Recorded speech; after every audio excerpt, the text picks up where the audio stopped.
a minute, but now we are also on time. So welcome to our first particle physics parallel session. And our first speaker in the session is Peter Denton, and he will tell us about CP violating neutrino non-standard interactions in long baseline accelerator. And I forgot to mention, talks are 15 minutes. We have 3 minutes of question and answer, and then 2 minutes to set up for the next speaker. So I'll leave you the stage. All right, thank you very much, Thomas. So today I'm going to talk about this work that I did last year with Yulia Gerline, Rebecca Pestes. Yulia is the one on the left, Rebecca's on the right, and I'm speaking here from Occupied Setauket Land.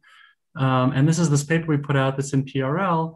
And there hasn't been a huge amount of neutrinos so far at this conference. So I'm going to, Alexa gave there was some very nice talks, I guess yesterday for those of you in Korea. But I will review some things and kind of my perspective on the global picture of where we are with neutrino oscillations today and how we got here. So of course, in the 90s, it was there was some hints of neutrino oscillations, and with super K, neutrino oscillations were confirmed at over 5 sigma. And when this happened, we immediately added at least 7 new parameters to our model of particle physics. And what's really cool is that oscillations, the channel discovery, is able to probe quite well 6 of those parameters. And so that's been a part of obviously a massive global effort for the last 2 decades to extract as much as we can about these parameters. And here's how it's gone. So super K measured theta 2,3 and found it to be consistent with maximal, which is in the middle here. And since then, it honestly hasn't gone a lot better. Sometimes maximal is disfavored, like NOVA disfavored it in around 2017 for about 6 months before they changed their mind, but we're still, kind of close to maximal, and that's about all we can say. We'd like to know if it is, above that or below that, but we can't say that for sure yet. They also, in principle, measured delta m squared 3.1, but it's pretty tricky with atmospheric neutrinos alone. But since then, a number of other experiments measure this as well. In particular, Daibe and Reno, which came online in around 2012. And from there, we have very nice measurements. Of course, we don't know the sign of this quantity, which we'd like to know. This is the mass ordering question. And if we have which is a 3% effect. So if we have a 1% measurement of this quantity, then we have a 3 sigma roughly sensitivity to the mass ordering, which is roughly where we are now. Then a few years after super K, SNO came online and measured solar neutrinos and confirmed that there is flavor changing there. And that tells us that theta 1,2 is non-zero and around 30 degrees or so. And then, that has steadily improved with more data. And then with reactor neutrinos from CAMLAND, which measured the same parameter in a very different way with similar precision in around 2007, 2008, there was a big improvement there. And that's roughly remained the same since then. Now, solar neutrinos are also sensitive to delta m squared 2.1. That's the delta m squared that governs solar neutrinos, but they're not very sensitive to it, which is why you can see it's more than an order of magnitude here from solar neutrinos. But with CAMLAND does a great job, and they did, we now know this quite well. And Juno, coming up in 1 or 2 years in the future, will do even better. Now, theta 1,3 is where it starts to get interesting because there's a theoretical bias that this number should be 0 or perhaps very small. So right at the, somewhere on the bottom of this range here. But then in 2011, T to K and SHO started showing some hints of non-zero values. And then, of course, Daibe and Reno in 2012 measured it at 5 sigma with under 2 months of data. So we know that it's non-zero and that it's fairly large, all things considered. Now, once you've measured these other 5 parameters, it's then possible to ask the question of, is there a complex phase and what is it?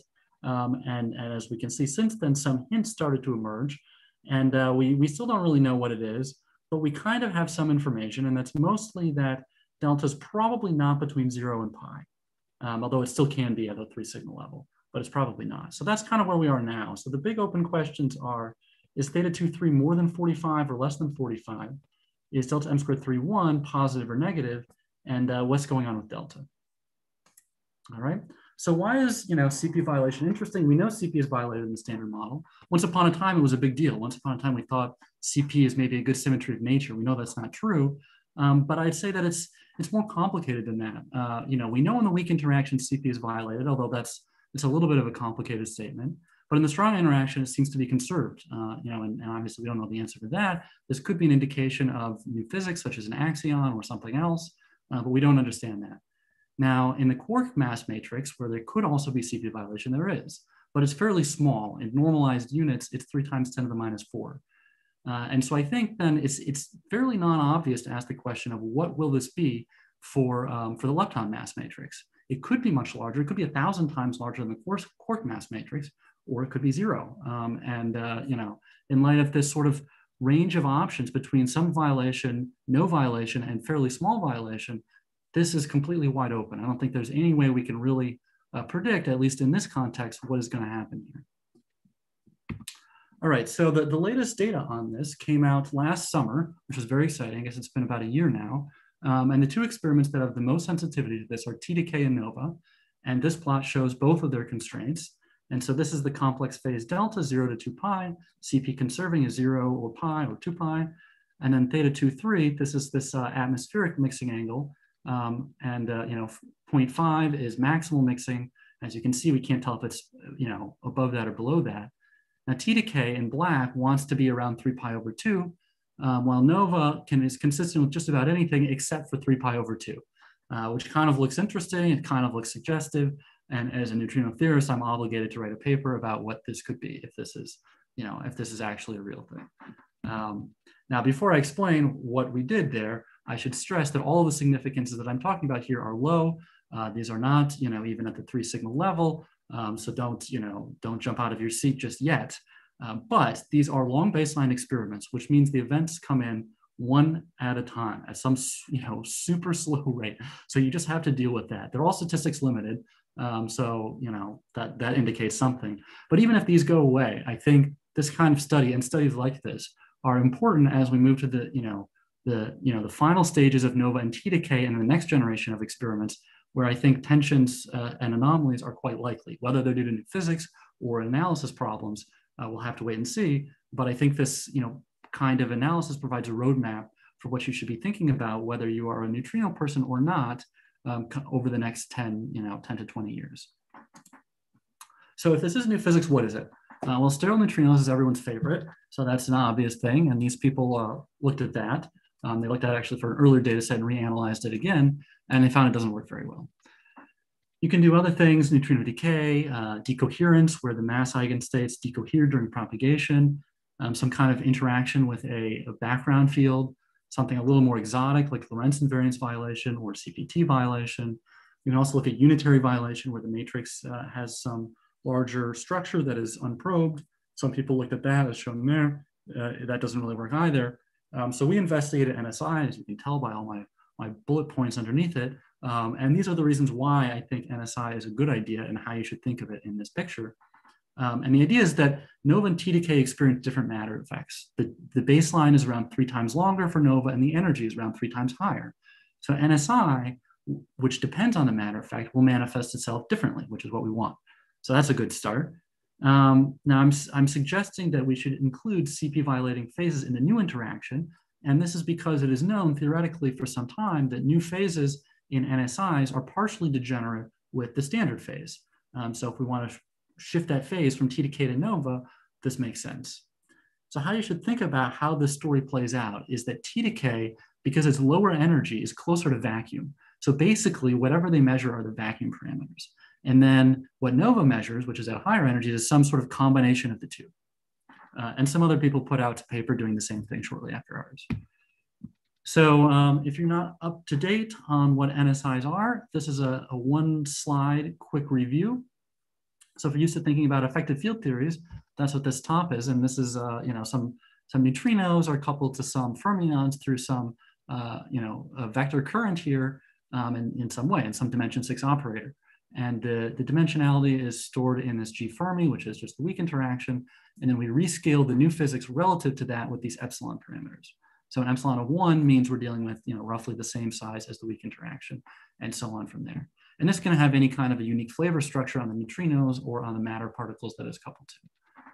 Now, naively, many people would suspect that this sort of an operator would lead to large constraints from charged lepton flavor violation, which means these epsilons would have to be very small. And naively, that's true, but there are a number of ways to develop models, simplified models or UV complete models, where these epsilons are fairly large, say order 0.5 or even larger, that are still consistent with all other constraints from charged lepton flavor violation, the early universe, and so on. And here's some of the papers that talk about that. Now, once you have an EFT, you want to translate this into neutrino oscillations, and I would say that's kind of the main power of the NSI framework, is it allows you to connect these two very different things in one picture. And here we have the Hamiltonian that governs oscillations with the usual vacuum part, where we've got the mixing matrix, the mass squares, which is the eigenvalues in vacuum, and then the matter potential, which A governs the size of the matter potential, and this 1 is the standard model term that Wolfenstein pointed out.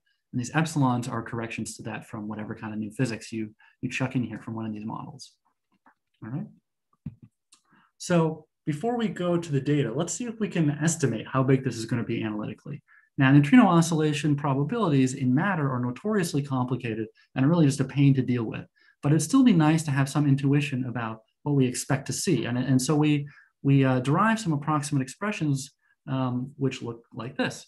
So the magnitude of this is the magnitude of the new physics is given by this expression, approximately. There's some prefactor and then something that governs what's measured. So you've got how the two experiments are different in the numerator in terms of how they measure sine delta. And then the denominator is how the experiments are different in terms of the matter potential, which is really just the energy of the experiments. And so we can do some checks to make sure this makes sense. If they measure the same thing, then it should be 0, which it is. If they measured something different, but they were actually at the same matter potential, you need infinitely large new physics. So that checks out. I mean, that's not physical, but you can see how that would make sense under this assumption. And the final check is this octant check. So the octant question, that is whether theta 2,3 is more than 45 or less than 45. I've assumed it's more than 45 here because the data slightly prefers that. And we can check to see if these numbers are scaling in the way we expect. So long baseline oscillations are governed by nu3, and then you have delta m squared 3.1 and delta m squared 3.2 appearing on an equal plane. So 3 appears the most.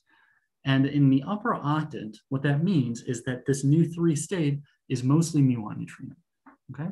And so that's what the data very slightly suggests, which means that in long baseline propagation, you have mostly muon neutrino, which means that to produce an effect of a given size, to shift delta by a given amount, if the new physics is coupling to muon neutrinos, such as an epsilon e mu, you don't need as big of an effect, which is what this equation suggests.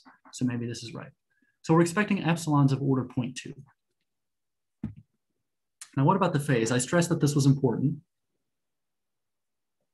So what should that be? So following the same approximation scheme, which I'm obviously not going through in the interest of time,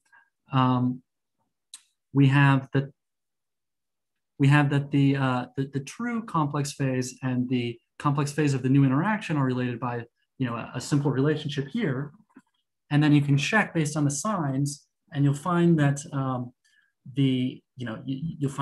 you'll find this to break the degeneracy from this. And then if we make this assumption I mentioned earlier that what T-decay measures is the vacuum parameters, which is 3 pi over 2, you'll find that the new phase should also be 3 pi over 2. So how do these approximations work? Let's run some numbers. To do this, we have to reproduce the experiments. And to that, we approximate the appearance channel like this, where we include both neutrino mode and anti-neutrino mode. That is the wrong sign lepton contributions for all 4 channels: nova, T-decay, neutrinos, and anti-neutrinos. And we do that. We also include disappearance data from nova and T-decay. We also include reactor data from Diabay and Camland. And we throw this into a pot. And these are the preferred regions. On the left is epsilon e mu, and the right is epsilon e tau. And the x-axis is the magnitude, and the y-axis is the phase. And so the standard models on the left of both of these. The orange regions are preferred, and you can see, okay, that the preferred region is here. The gray regions are disfavored at 90% confidence level. So, not really good constraints here because they prefer non-zero values. But there's similar constraints for each. Epsilon e mu does a little bit better. And what's interesting is I overlaid on this the ice cube constraint. So ice cube atmospheric neutrinos are sensitive to the same parameters, and things to the right are disfavored. So technically the best fit point is disfavored, but all things considered, they're generally fairly compatible.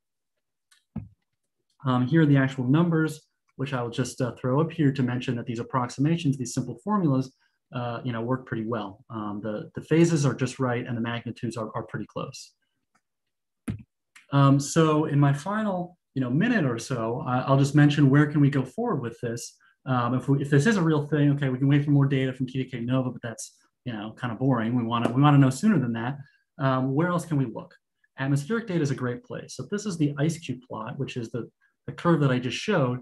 And while the previous things were not very significant, this is even less significant, but I can't help but notice that they actually disfavor 0 at a little over 1 sigma, and the region they prefer is very similar to that of TDK Nova. The region of TDK Nova is around here, where they prefer is there. Okay, not the same, but very similar. But the key thing is that for ice cube, the fluxes are totally different. The detector is totally different, and the oscillation physics is totally different. So if this were a real thing, and this were seen at both TDK Nova and atmospheric neutrinos, it's very hard to imagine that this could be a systematic or any kind of other new physics.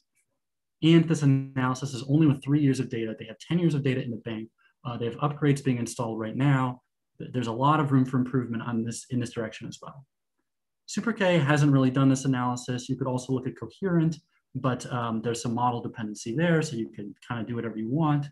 And so that'll bring me to my conclusions. So first, I'm going to mention something that I put in the backup slides, which is that this Nova and TDK tension can be partially mitigated by switching to mass ordering, but it can be fully resolved by NSIs. And that's not surprising. You chuck in a bunch of new physics stuff, it's going to work out probably. Although in other new physics cases, it doesn't. I showed how to approximate the size of this NSI. If you want to do this without doing a full numerical analysis, you can. This introduces another source of CP violation in addition to the mass matrix. And then finally, this is not only consistent with other things, but will soon be tested by other independent oscillation experiments. So stay tuned coming forward. Thank you. Thank you very much. And we are perfect in time. So if you have questions to Peter, please write in the chat. And I see there's one question by Mehdi Massoud. How sensitive is the measurement of the NSI phases on the neutrino mass ordering? Yeah, it's a great question. So I skipped over a bunch of stuff, so I'll say a little more about this. The inverted ordering, just looking at TDK Nova, is preferred very slightly. This best fit solution we have here of epsilon E mu is preferred over the standard case, more so. So clearly this actually resolves this tension while this only does it partially. If you do it in the inverted ordering, you find there's no real improvement. And I have plots somewhere. Is this it? Yeah, these are the same plots that we saw earlier, but for the inverted ordering. And we can see there's basically no preference for NSI. It doesn't work in the inverted ordering.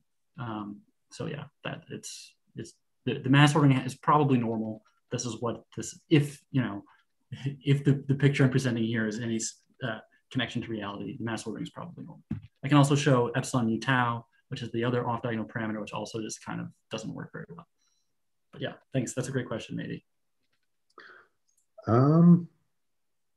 Are there other questions? Otherwise, let me quickly ask, are there, or do you know of any plans? You mentioned that Super K did not really do this analysis. Is there any way of using Super K data in order to do this analysis retrospectively? Potentially. So they only consider real NSI. They didn't consider the complex phase. And the last analysis, as you can see, was a decade ago. They have another one in the works, and I've been talking with them and trying to encourage them to consider complex phase, pointing out that it's not, if you just do one magnitude and one phase, that's not too many parameters.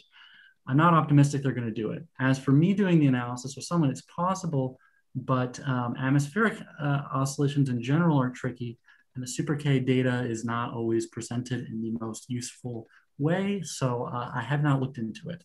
The IceCube data could be done because they present things pretty clearly, but they also did the analysis themselves, so I wasn't going to redo that.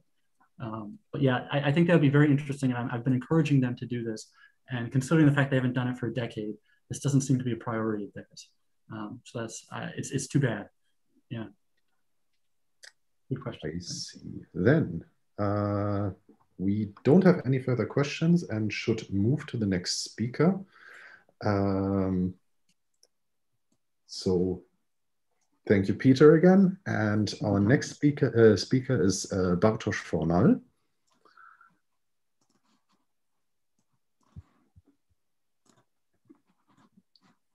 And he will tell us about probing baryonic dark matter models with gravitational waves.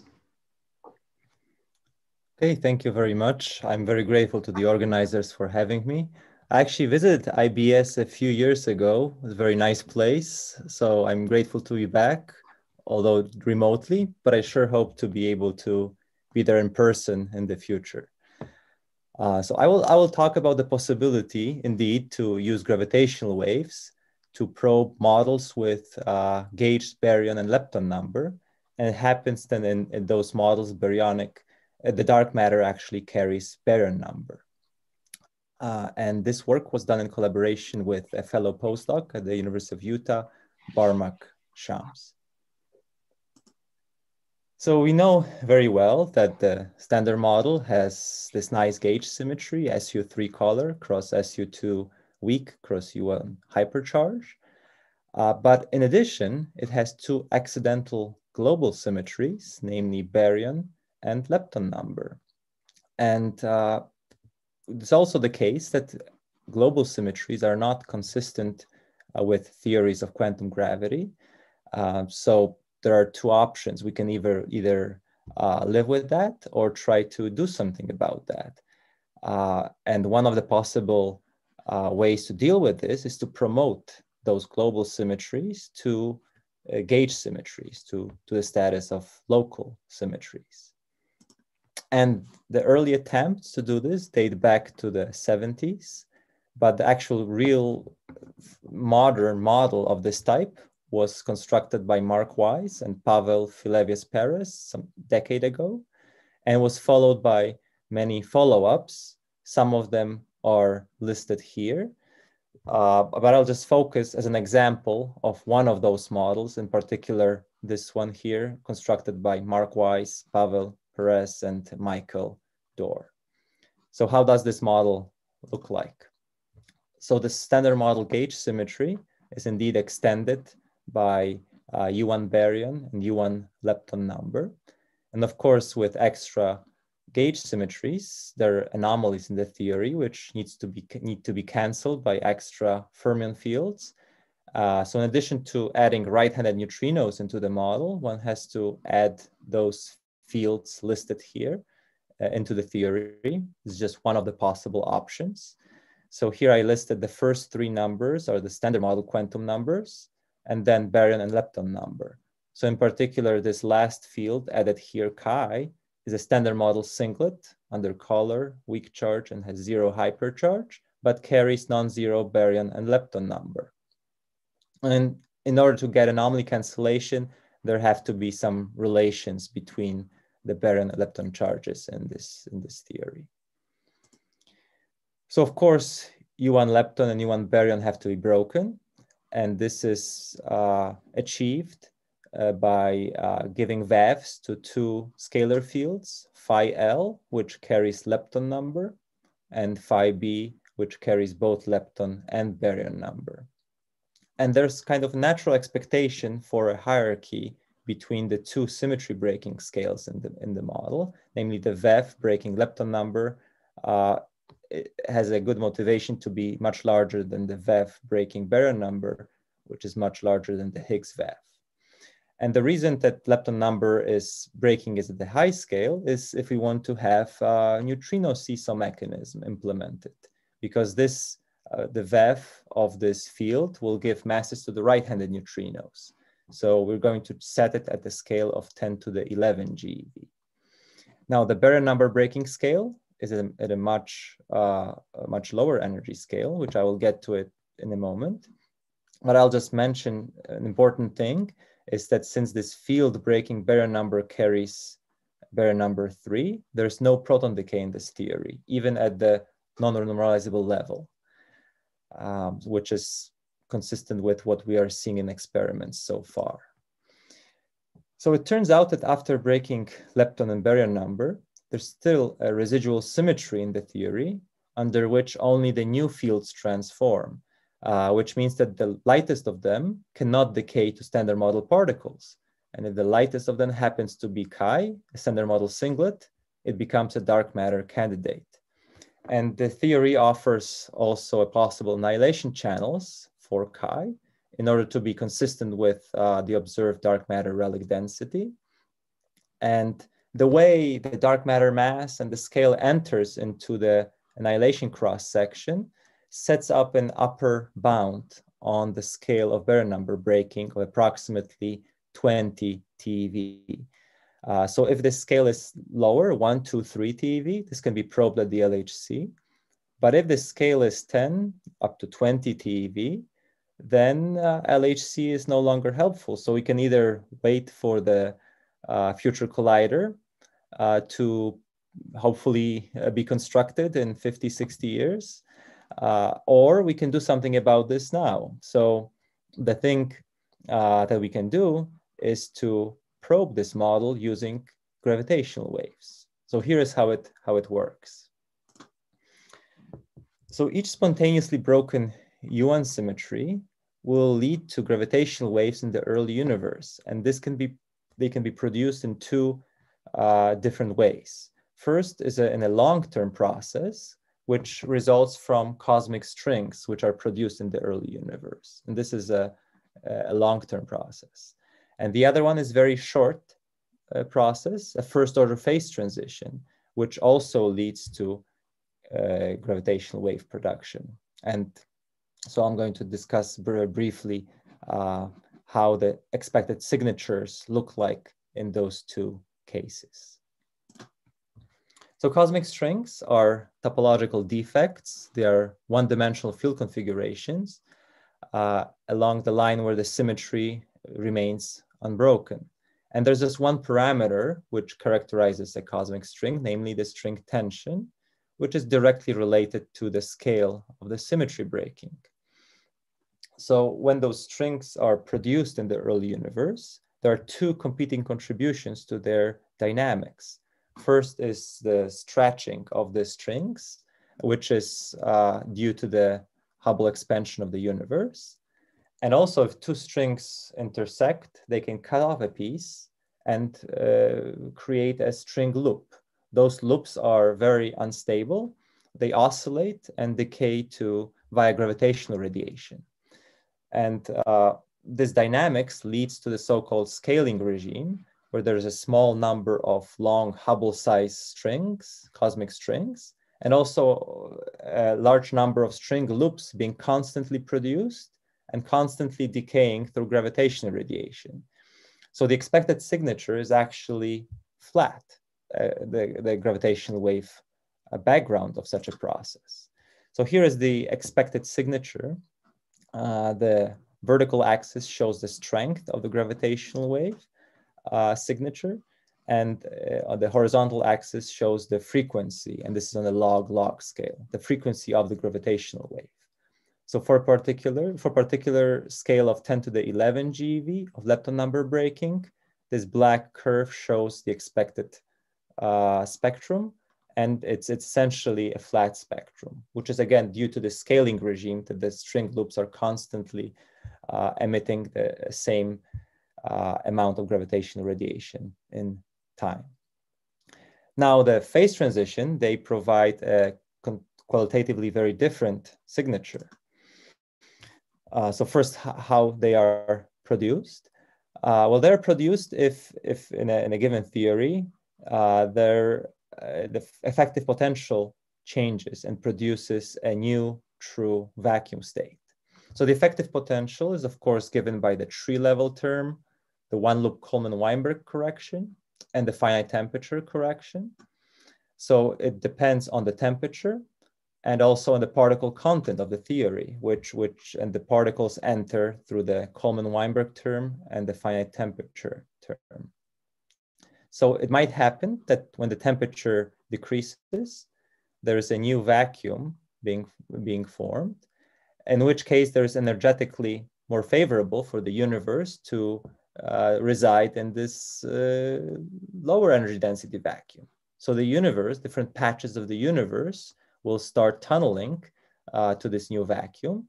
And from our point of view, this will correspond to a nucleation of a bubble of true vacuum, which is then expanding and turning the whole space into the lower energy density state. So what happens, right? This bubble is formed and expands, but there are bubbles in different patches which can collide with each other. There are sound waves emitted during such an expansion of bubbles, turbulence, and indeed those three contributions, sound waves, bubble collisions, and turbulence, lead to a gravitational wave signal, which is observable today. And turns out the largest contribution to the gravitational wave signal comes from sound waves. So there are 4 parameters which describe such a signature: the bubble wall velocity, the nucleation temperature, which is the temperature at which the growth of bubbles becomes effective, the parameter beta, which is related to the duration of the phase transition, and the strength of the phase transition, alpha. So in terms of those 4 parameters, one can describe expected spectral gravitational waves. And here is the empirical formula for the expected gravitational wave spectrum, which was derived through different simulations. And it depends on those 4 parameters, alpha, beta, the velocity, and nucleation temperature. And the expected signature is kind of like a bump, so qualitatively very different from that of cosmic strings. So here's again the strength of the signal as a function of frequency, and the contribution of sound waves is definitely the leading order compared to the other contributions. So in this model, where there are 2 vastly different symmetry breaking scales, this is the expected signal.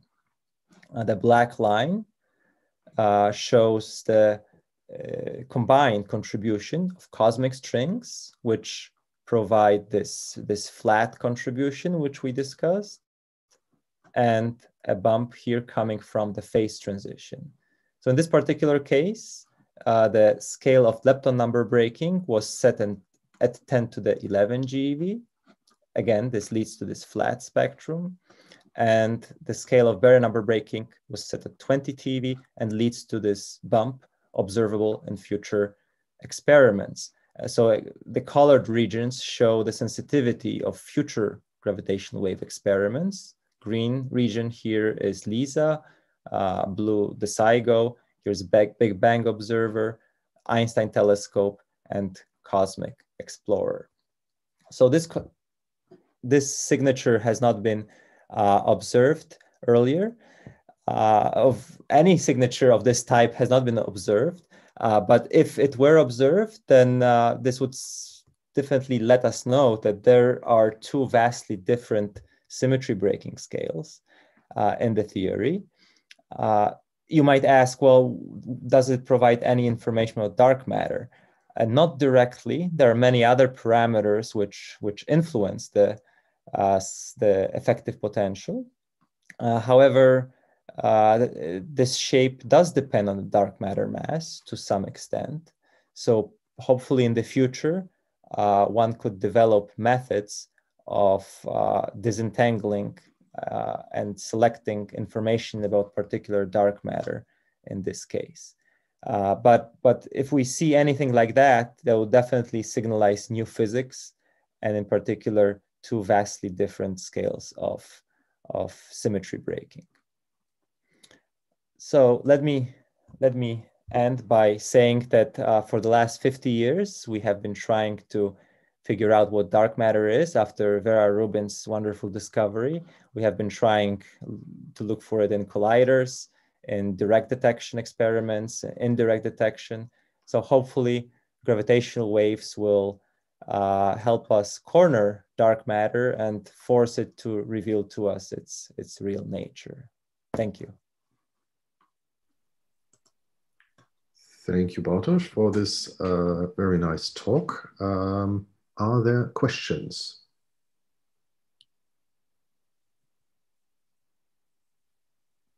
please write questions in the chat. I'll start with one. So you were showing the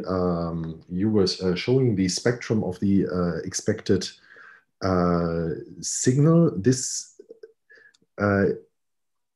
So you have several models predicting you very similar spectra there. Yes.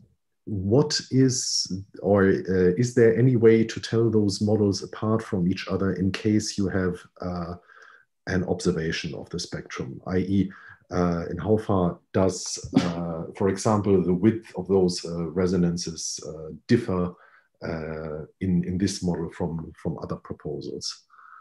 Yeah, that's a very good question. So unfortunately, cosmic strings, well, they provide generically flat signatures. The strength depends on the scale. The larger the scale, the stronger the signal. But this is this part is really model independent, and really different models with U1 breaking lead to very similar signatures. The hope is more on the side of the phase transition, where actually this peak here depends mostly on the nucleation temperature, which depends on the scale. So essentially the scale of the phase transition sets where this peak is located.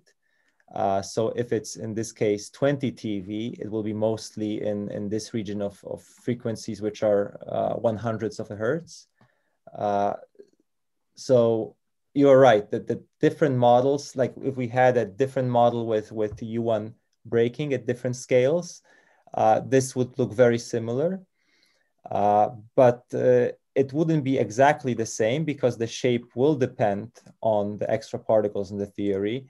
But at this point, it's very hard to tell apart those models. So with just this information, we wouldn't be able to pinpoint that this is exactly this model, but at least we would see that there are two vastly different symmetry breaking scales. I see. Thank you very much.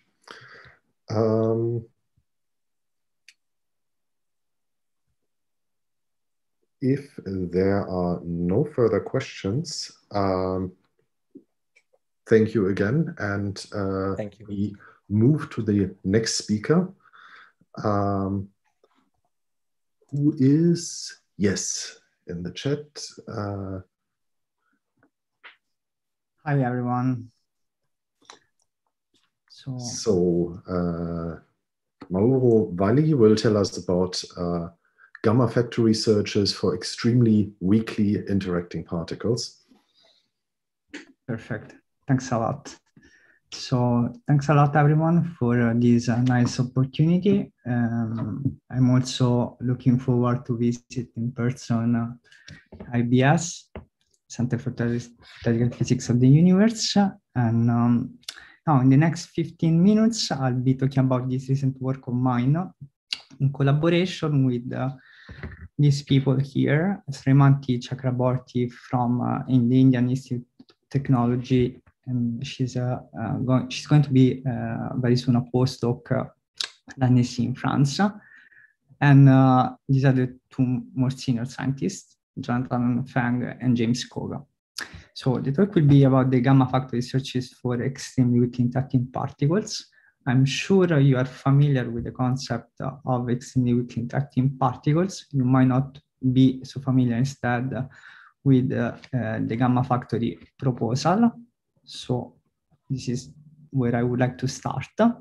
So the gamma factory is a proposal that is essentially related to a possible future facility at CERN, based at CERN, and is essentially, it consists in an accelerated beam of partially stripped ions, wisely chosen.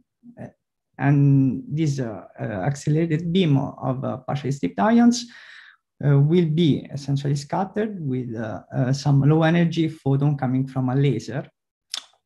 And as a result of this, you will have a resonance scattering whose outcome will be an energetic photon. So from which you understand the name gamma factory. And this interesting, if you want, proposal is, after all, beyond the novel technology that we would need in order to be realized. It's based, the magic of the gamma factory at its core is really just the Doppler effect. So essentially, we're talking about laser energy that will be boosted with a gamma factor of about 10 to the 3. And you end up from a 10 electron volt, starting from a 10 electron volt photon, you will end up into having a beam of photons of 10 MeV to 1 GeV. Now, the interesting story here is not just the energy of this beam, but the intensity. So according to this proposal, the intensity of this gamma factory will be huge, larger of about a factor of 10 to the 7 with respect to existing and other proposed accelerator light sources, okay? So pretty interesting, because if you have so many photons that you can exploit, here the number reported goes from 10 to the 23 to 10 to the 25 in relation to a year of run of this factory. You may ask what we can learn looking for in physics with this facility. And in particular, what I would like to stress and focus on is the typical case where you would like to learn more about the existence of some almost but not totally decoupled sector, new sector from the standard model 1. And this essentially means that we could, in principle, try to ask the question what we can learn on minimal, starting from minimal, dark sector landscapes with this gamma factor facility. Now, to just set the stage in a more concrete way from a theory perspective, what I really would like to study here is the benchmark of the massive dark photon.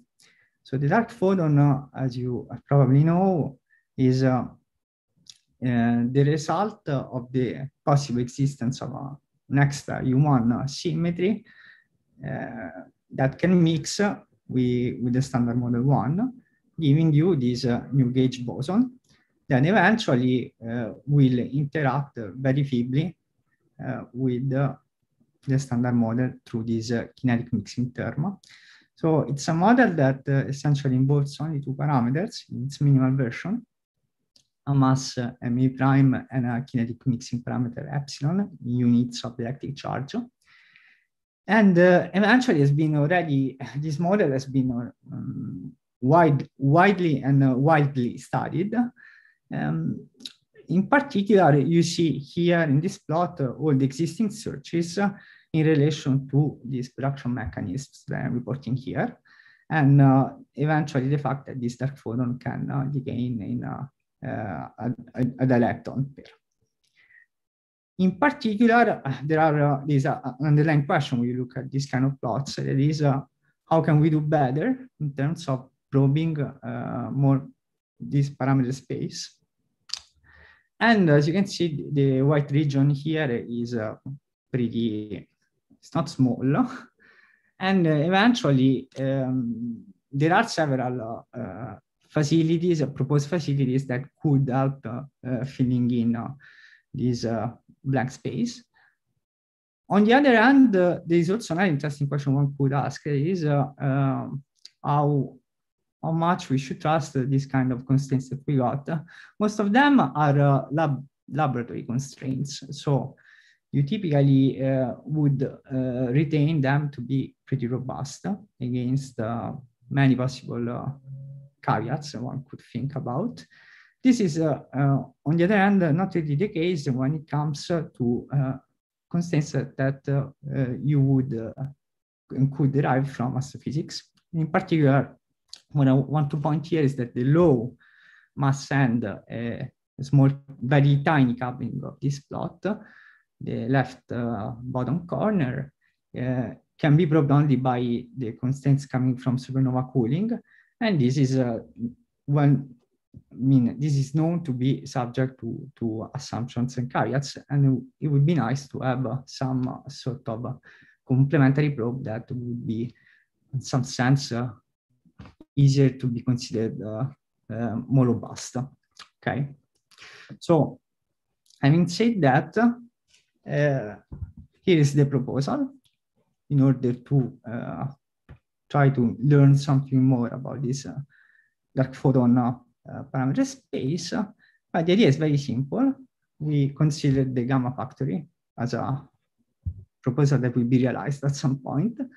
And we add the following simple experimental setup. It's just a fixed target experiment, nothing really special. However, pretty interesting for what will be the outcome. So here it's just to fix some numbers and give you the idea of what I'm talking about. I'm assuming that I will have this wonderful beam of high energy photons, of high intensity also, that will essentially pass through, first of all, a block that will be the target that I will choose.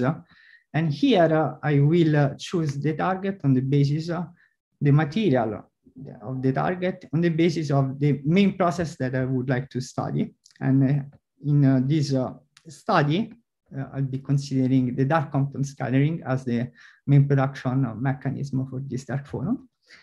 And eventually, after the target, I will use a shield that will essentially kill all the standard model photons. Lead could be interesting material in order to do that, while the dark photon that should interact very feebly with the ordinary particles, once produced, should fly away until at some point will decay into a directon pair, in particular for the masses and the energies that we consider E plus E minus. And so eventually I will place a detector at some distance LDK from the shield. And here there are some experimental benchmark numbers that would be reasonable in terms of the results that we present. So given some estimate, it's always a good idea in order to see if it's worth to then do some extra work in terms of a project. And so let me give you the simple kind of back of the envelope computation of the expected events for such an experimental setup. So as I told you, we will have essentially a large number of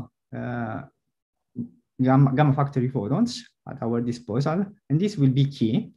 In fact, the number of signal events expected will be certainly proportional to this number of photons that we start with. And then there will be a production probability, a decay probability, and eventually an acceptance, a detector acceptance probability that we need to take into account.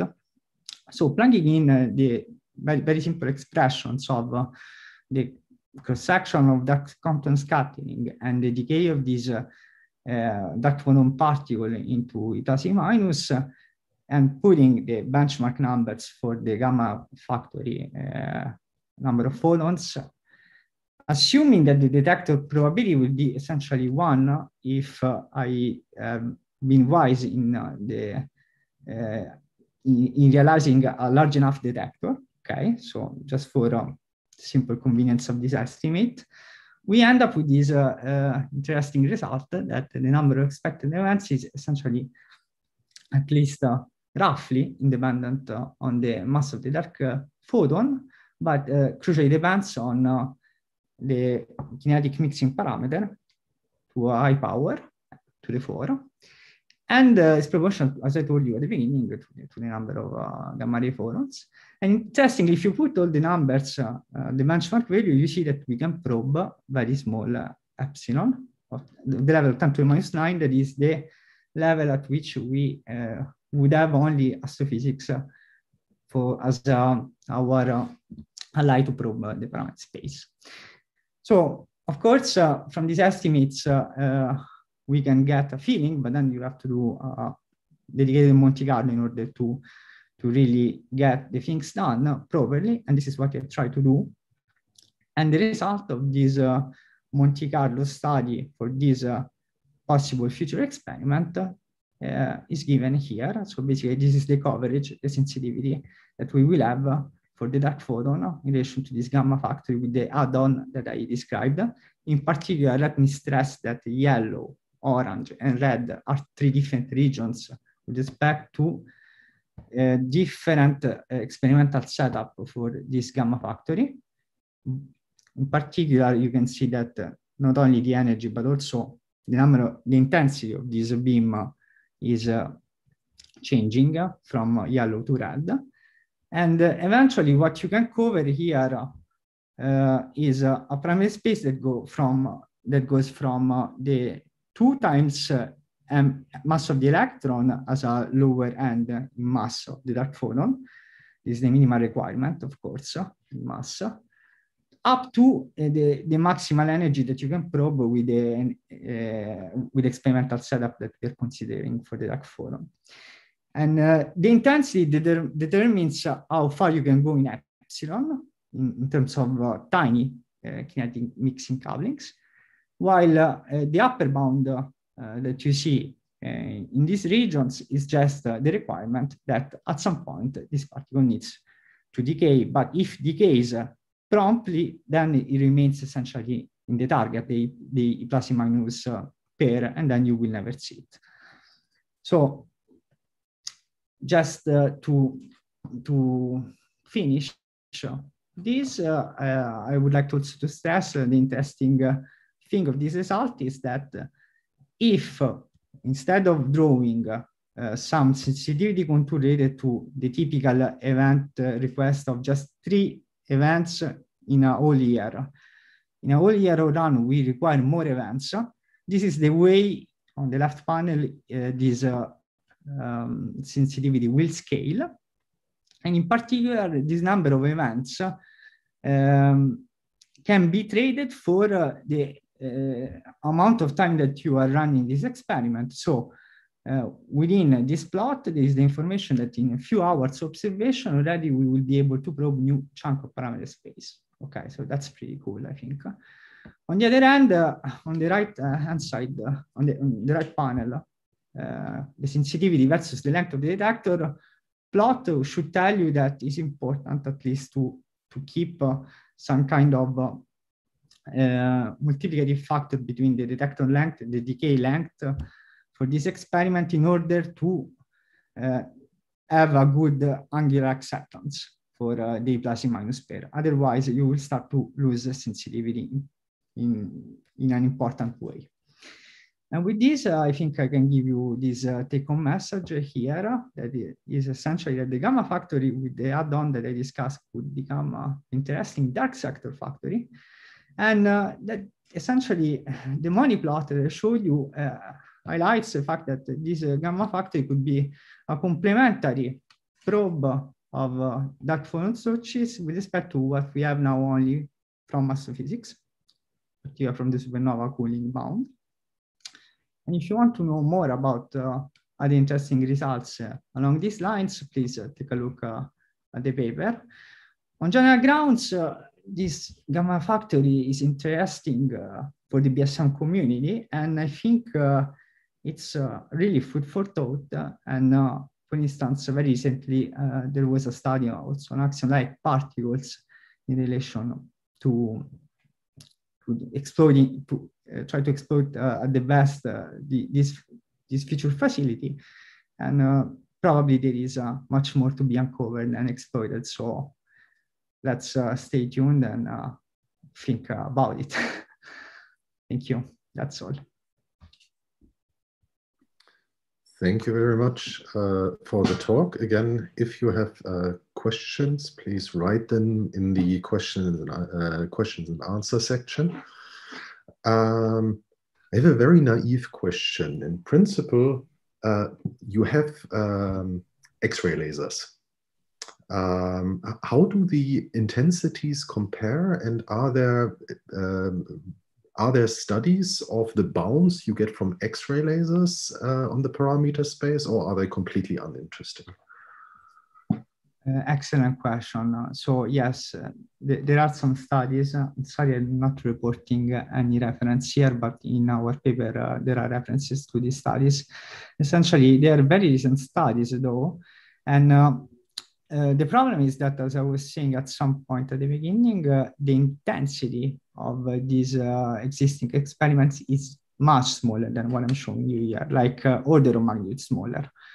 And so, as a result, the only thing that you can really do is to probe a parameter space that is around the region of large epsilon, like between 10 to the minus 4 and 10 to the minus 3, which is already kind of constrained, more or less. Maybe some results would highlight some kind of very, very smaller improvement, but not a drastic one as the one that I'm discussing here. So, but yes, the main point of this X-ray, of using these X-ray facilities, is that the intensity is not as good as this one. I see. And looking whether there are other questions concerning the intensity.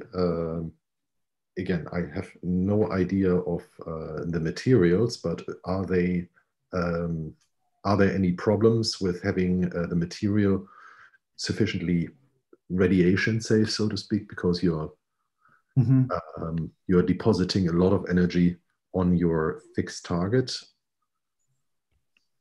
This is a good question. So, I mean, in principle, we should have taken this into account when we essentially looked at the largest standard model contribution that comes when you throw a photon through a material and you look essentially at the absorption length. So if we didn't screw up at the energies that we're considering, this choice of material, in particular carbon, is a pretty good conservative choice to have to maximize the production of this X particle. Then you want to kill all these photons. So all the remaining photons will be killed, choosing a shield where you, if you typically choose lead as a material, you will be okay. The important thing is that the first meter, you choose a material where you can maximize the probability of production of the dark photon. That's what we've done. And with this, I think we should be good. We should not have problem. The intensity that comes from this beam is something that I'm giving for granted directly from the Gamma Factory, but this should be something that the experimentalists that designed this facility are saying that is going to be feasible. So, but thanks, very good questions. Thank you very much. And I think then let's move to the next speaker.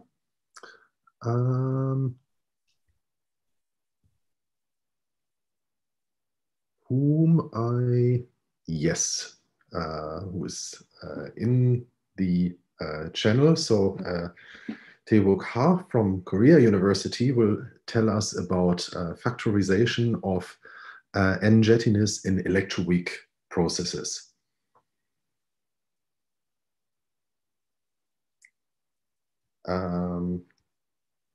Tae-wook, currently we can't hear you. Are you muted? Oh, sorry. Yes, perfect. Now we hear you. Please start.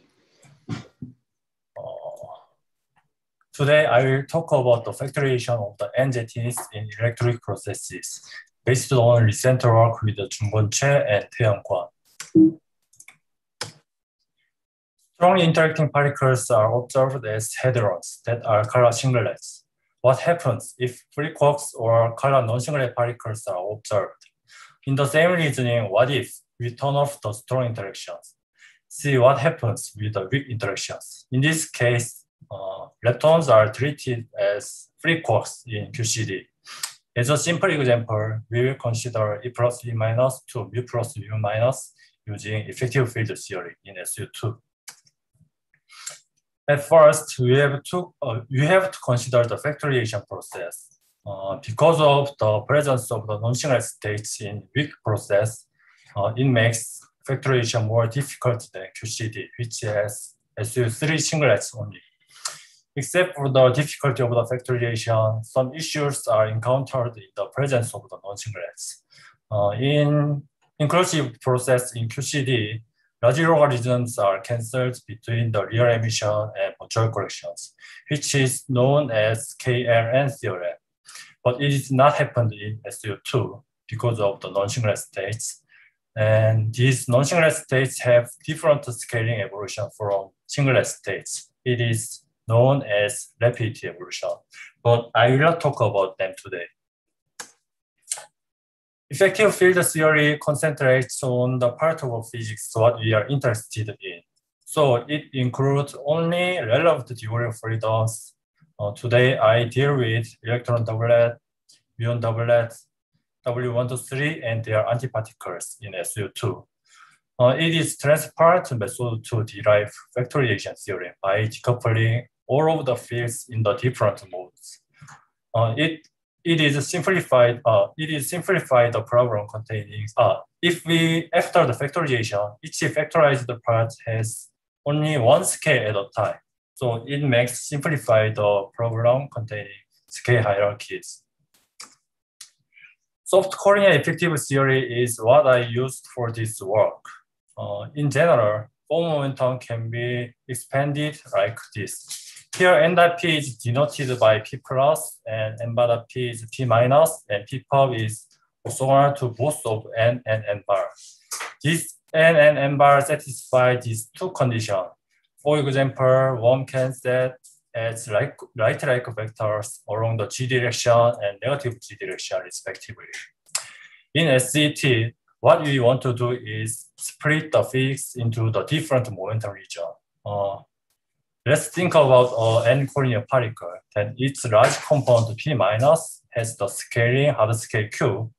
Then its top component is much smaller than Q. So we set it as Q lambda, where lambda is small power counting parameter. If we apply the on-shell condition to this particle, then P plus, small component P plus has the scaling Q lambda scale.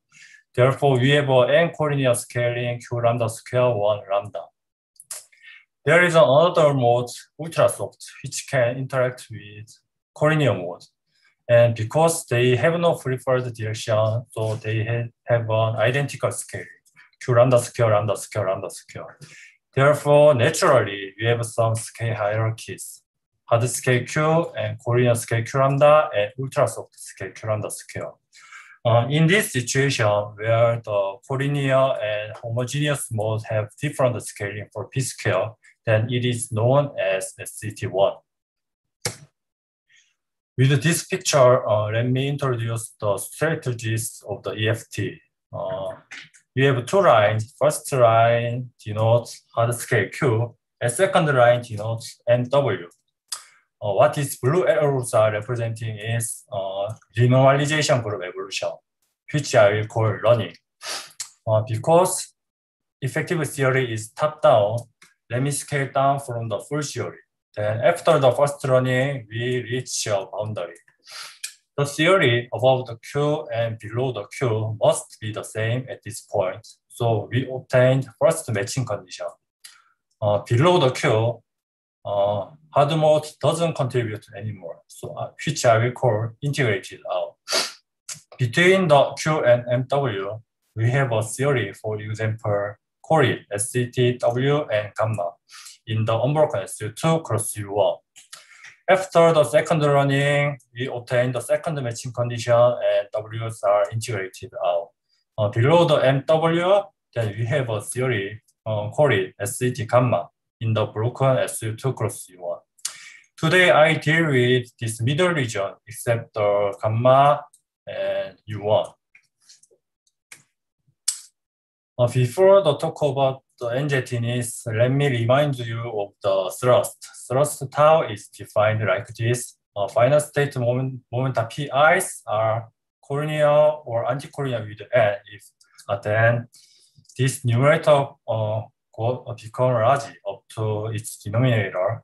So if we have two pencil-like back-to-back jet, then thrust tau goes to 0. If we have spherical radiations, then tau is about 1/2.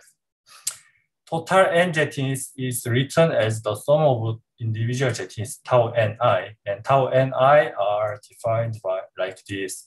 Here, qi are reference momenta of the ni collinear jet, and pk's for the all of the particles in the final state.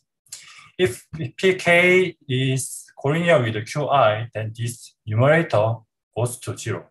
So n in the n jetons is defined to less than the total number of the jet. So if we have 3 well-separated narrow jet, then one jeton is tau 1 goes to 0. If we have 4 well-separated narrow jet, then tau 2 goes to 0. Therefore, n jetons is treated as the generalization of the thrust. By putting individual jetons to the ultra-soft scale, then we can study about the n jetons in SCT.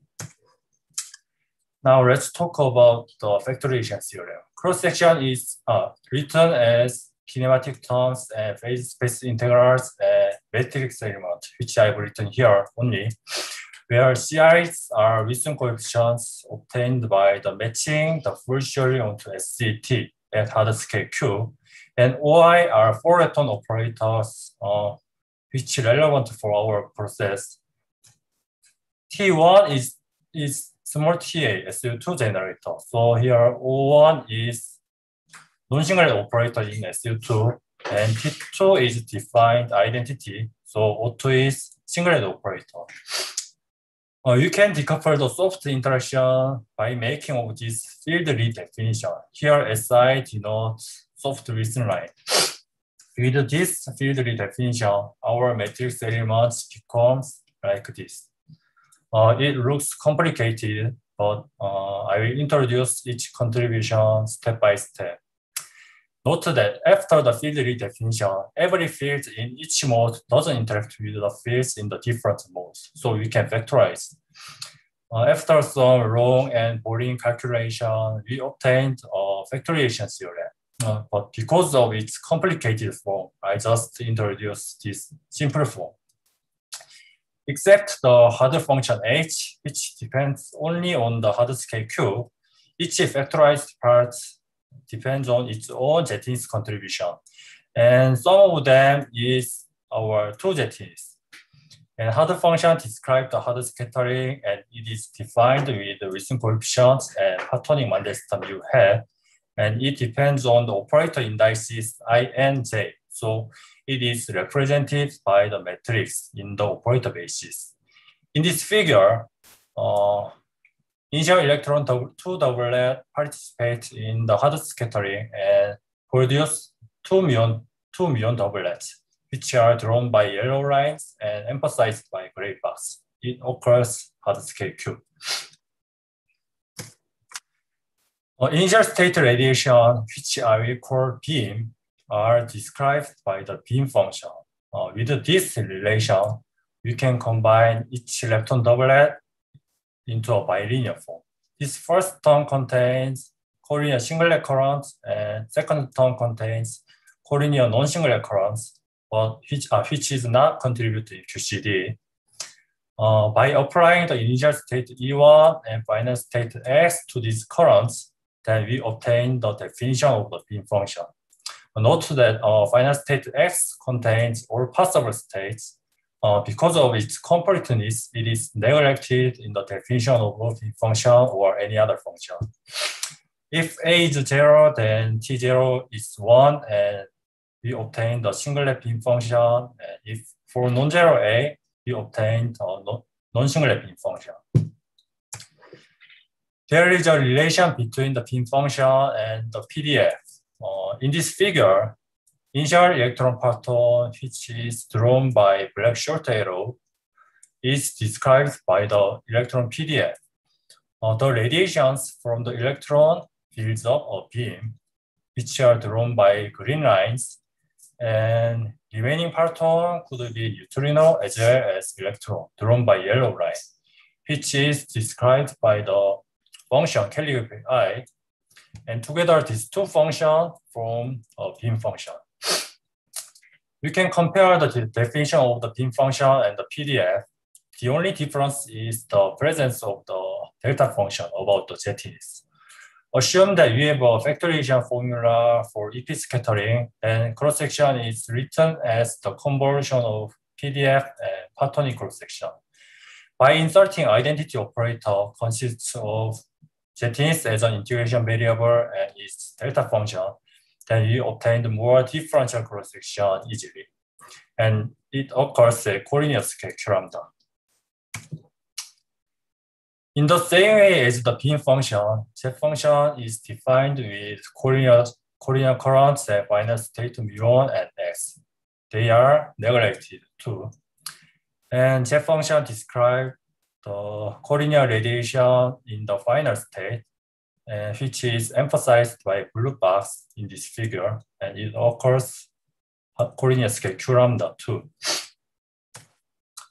Finally, remaining soft recent lines and capital T's from the operator and final state x becomes our soft function, which depends on the jettiness by these two delta functions, and it also depends on the operator indices. So it is written as matrix in the operator basis, and together with hard function, they are represented by trace in cross-section. Soft function describes the wide-angle soft radiation, which is described by the red circles in this figure, and it occurs ultra soft scale q lambda square. That's all of the factorization theorem. I've showed you the briefly concepts of the EFT, and we have seen the factorization theorem of the two jetties in SU2, which is valid to all orders of alpha 2. After, with this factorization formula, you can calculate each factorized part. Sometimes there are large logarithms which interrupt the perturbation theory. So we want to sum them to restore the prediction power of the perturbation theory. It can be done by solving renormalization group equation, and it is called renormalization group improved perturbation theory. Extending the theory to SU2 cross U1 will be our next work. That's all I prepared today. Thank you so much. Thank you very much for this talk. Are there questions?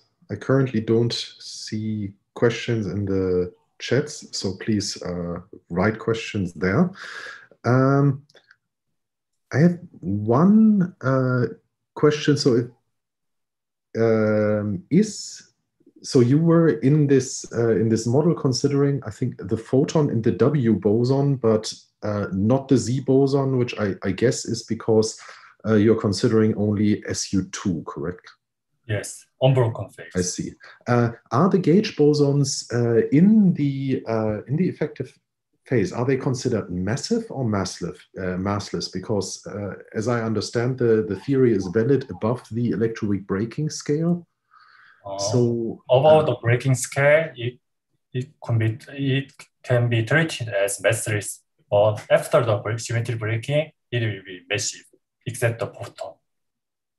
I see. So, and the factorization theorem is even valid for treatment of the gauge bosons as massless in the initial process, but then after they become soft, the mass effect and everything is taken into account. After the matching to the theory above those electric mass scale. I see. I see. Below the electric mass scale. I see. And could you, or do you have any comments concerning the relevance of this work, in particular for very high energy colliders? Because I could imagine that this plays an even bigger role if you go to a 100 TeV machine, for example. In fact, it is relevant for that high energy, but it is already relevant in LHC. I see. I see. Thank you very much. I currently don't see other questions. So thank you again for the very nice talk. And we can move to our last speaker of the session. Looking. Yes, we have Tae-Hyung Kwon. Could you share the screen? I can share the. I cannot share the other. Okay, then there is technical problems. I cannot share my presentation. PowerPoint. I see. So let's wait for a moment because we have technical support with this.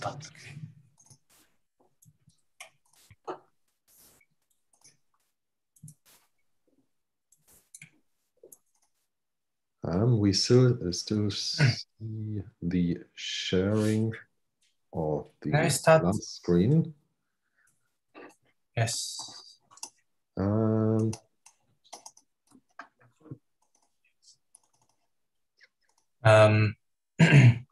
Let's wait one moment. Can I start now? Don't worry, we are slightly ahead of time. So let me just write our technical support to see whether we can fix the problem with the sharing. Because we still have, schedule-wise, we still have 5 minutes until the start of your talk. So it is fine. Can you listening? Can you listening? I can hear you. Okay. I start from now. So your talk is scheduled to start actually in 5 minutes. So if there are technical problems, we can try to fix those problems quickly. I just write in parallel. So do you have the rights to share on your Zoom?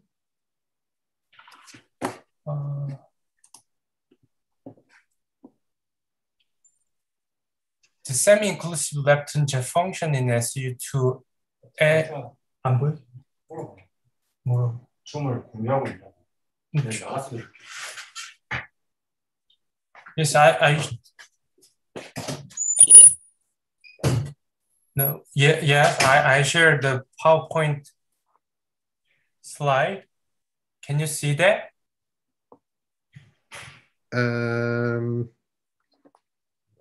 Title is semi-inclusive lepton jet function. Yes. Yes. I am very sorry. I was on 2 other screens in parallel. Sorry. So yes, we have as our final speaker in the session Tae-Hyung Kwon, and he will tell us about semi-inclusive lepton jet function in SU2L. And please start your presentation. Thank you. Sorry for the delay. Yes, thank you. I'm Tae-Hyung Kwon from Korea University. Today I'm going to talk about the semi-inclusive lepton jet function in SU2 left, which is one of the factorized part in the previous presentation by Tae-Woo Ka.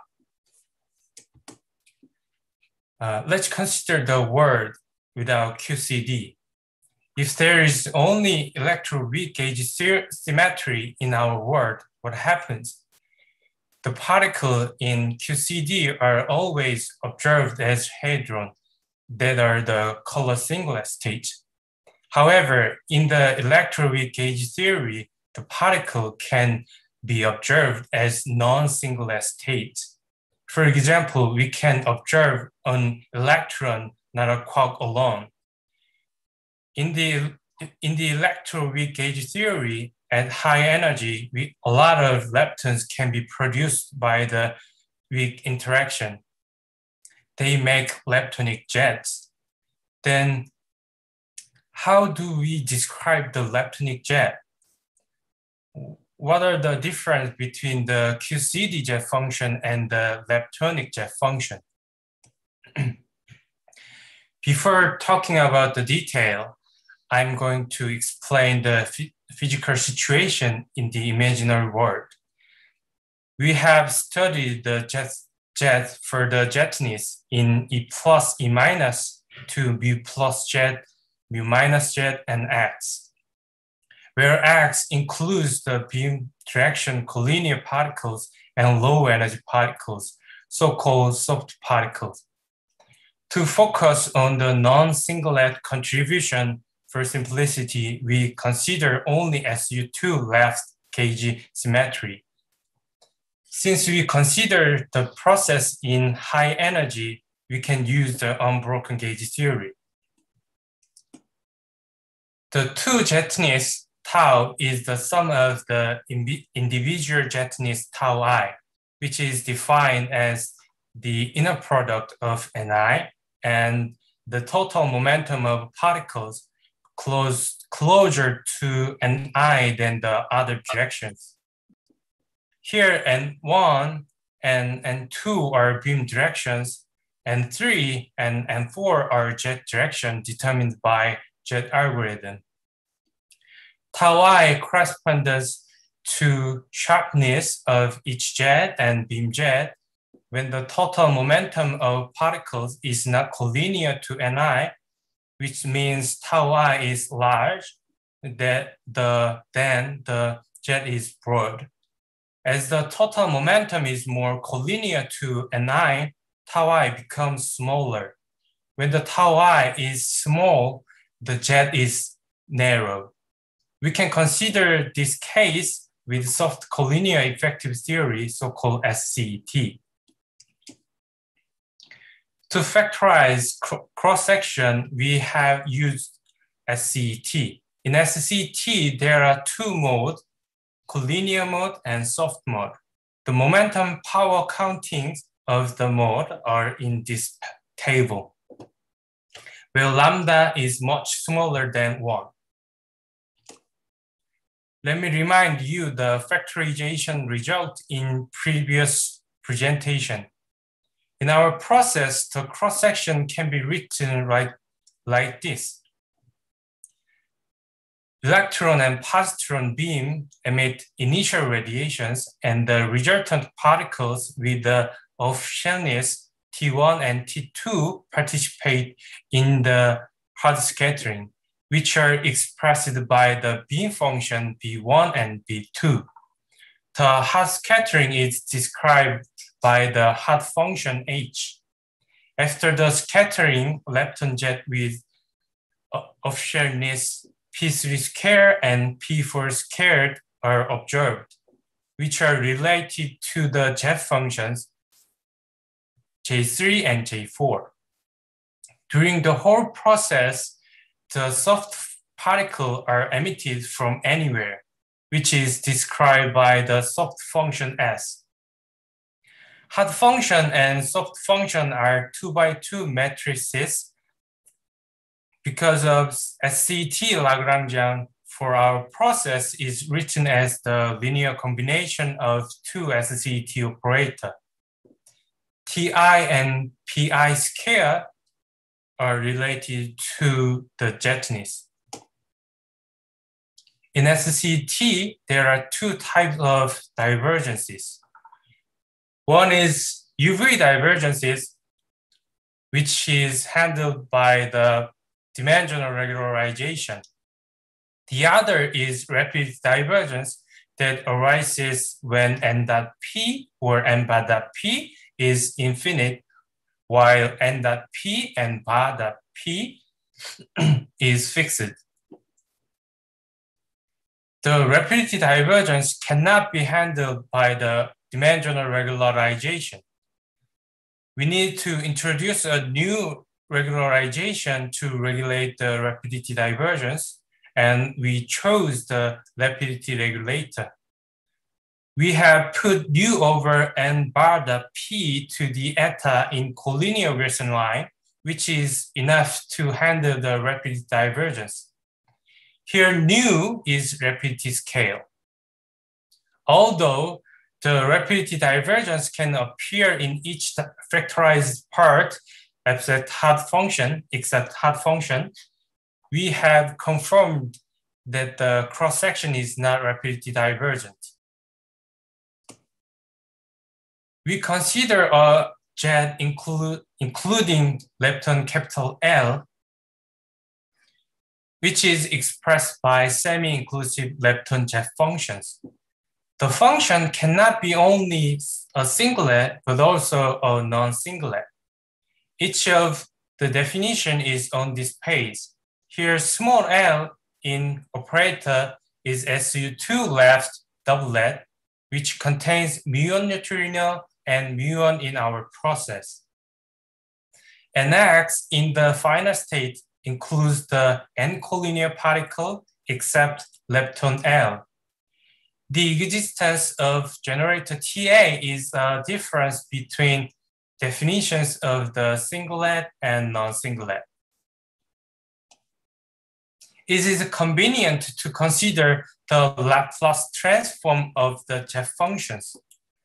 Then the renormalization group equation can be written as simpler form, and we get the solution easily.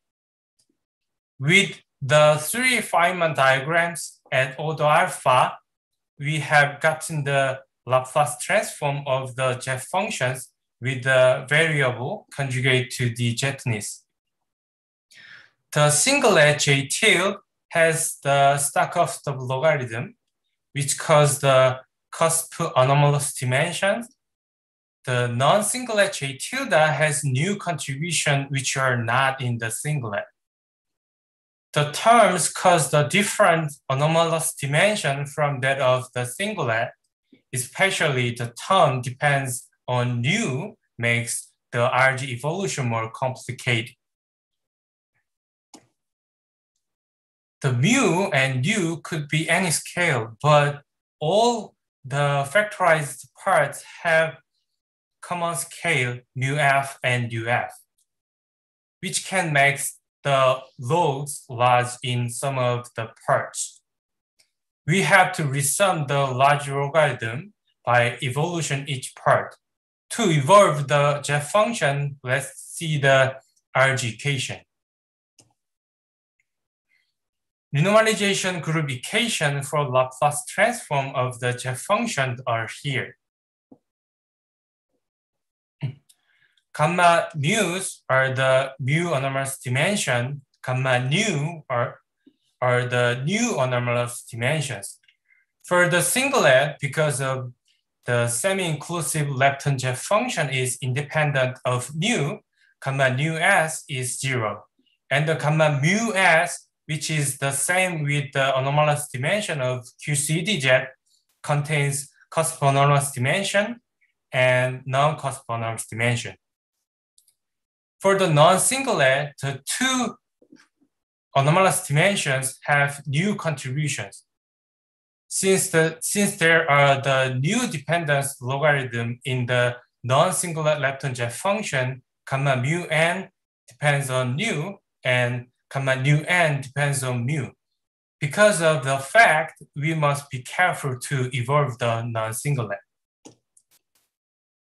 Before considering the complicated case, I will show you the solution of RG equation for the singlet. Since the equation is the same with that of the QCD jet, the method for solving it is well known. The singlet is evolved with respect to only mu from mu f to from mu c to mu f, which is expressed by us. We got the first and second terms in US by integrating cusp anomalous dimension, and the third came from non-cusp anomalous dimension. The non-singlet depends on two scales because of the first relation for gamma mu and gamma mu and gamma nu. The order of the evolution with respect to mu and nu is irrelevant. We evolve the non-singlet with respect to nu and then with respect to mu.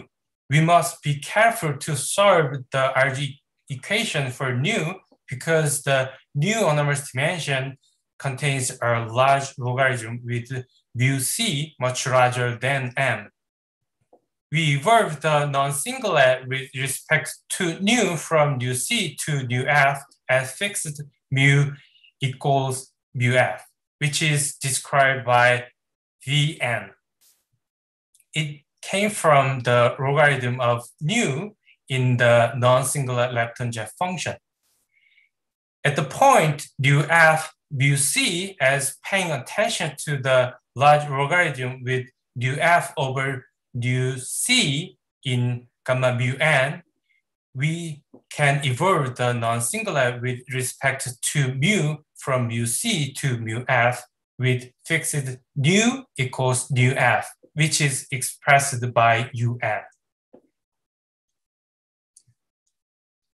In conclusion, the leptonic jet, including a lepton, is described by semi-inclusive lepton jet function. In contrast to the QCD jet function for jetness, the non-singular semi-inclusive lepton jet function has the rapidity divergence that is handled by the rapidity regulator, not the dimensional regularization. Because of the rapidity divergence, the non-singular lepton jet function is evolved with respect to the two scales mu and nu, while the singlet is evolved with respect to only mu. We have calculated the other factorized part and confirmed that the theoretical consistency like mu and nu independence of the cross-section. For the future work, we will analyze the other channels. For example, electron pair to weak boson pair to weak boson pair, and so on. That is all. Thank you for listening. Thank you very much for the very nice talk. Whilst other people think about their questions, this work is also done purely for SU2 and not for SU2 cross U1 yet. Is this correct? Yes. I see.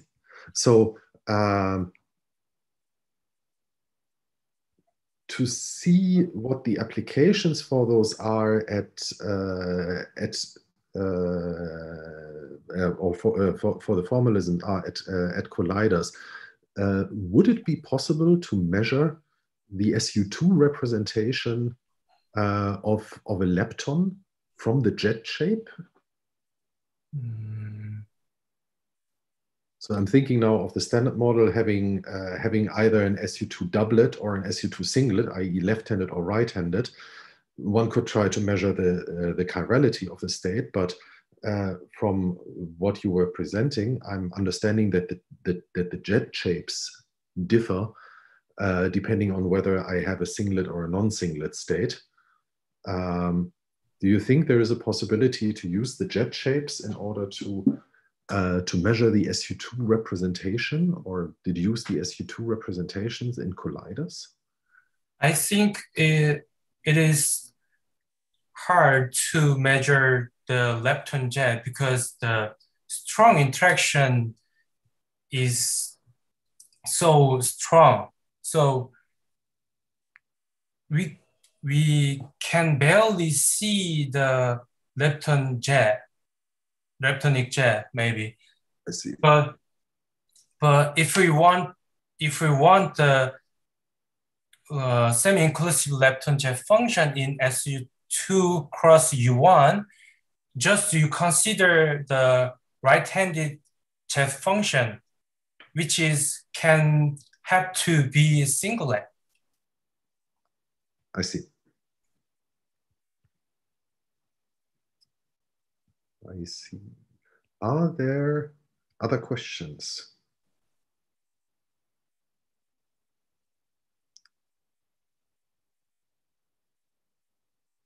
Let me ask one more question. So there are models with very heavy particles which decay into highly boosted leptons. Do you expect, or what do you think, lepton jets play a role in such signatures when you have a BSM particle which decays into very, very highly boosted leptons? As I told, the strong interaction is very strong. We can barely see the leptonic jet function if the word without QCD or QCD of mode, we can see the leptonic jet. We can see the leptonic jet and for jetness, and then we have to consider in high energy scattering, we have to consider U1 gauge theory. I see. So yes, but if we consider the U1 gauge theory, maybe the hot function and soft function more complicated. That is the future work. I see. Thank you very much. And this was the last talk of this session.